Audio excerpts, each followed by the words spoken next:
दोस्तों, लगातार बदलते जियोपॉलिटिकल परिदृश्य के बीच रशिया ने एक बार फिर से यह साबित कर दिया है कि वो भारत का टाइम टेस्टेड फ्रेंड है। बुधवार को रशियन एम्बेसी के charge D affairs Roman Babushkin ने कहा कि अगर इंडियन गुड्स की एंट्री अमेरिकन मार्केट्स में नहीं होती है तो रशियन मार्केट्स उन गुड्स का वेलकम करते हैं।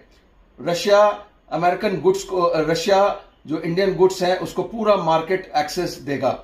और साथ में रशिया ने यह भी कहा है कि भारत को 5% डिस्काउंट, एडिशनल डिस्काउंट जो क्रूड ऑयल की खरीद पर दिया जाएगा।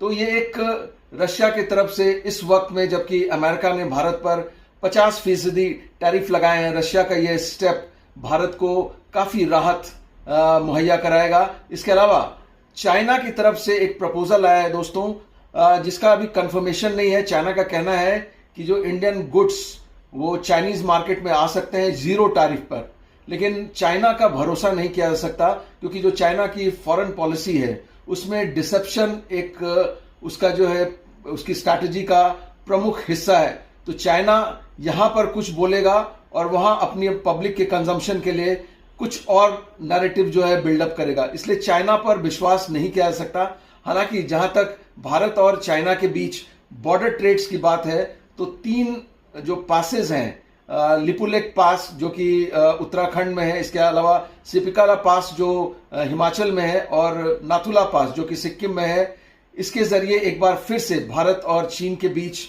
व्यापार को खोलने की बात चल रही है। तो कुल मिलाकर ये जो सिचुएशन है इसका भारत अच्छी तरह से फायदा उठाकर, जो भारत को लॉस होगा अमेरिकन मार्केट का जो एक्सेस डिनाई किया गया है 50% टैरिफ की वजह से, इंडिया उसको कॉम्पनसेट कर सकता है, भारत उसको कॉम्पनसेट कर सकता है चाइना और रशिया के जरिए।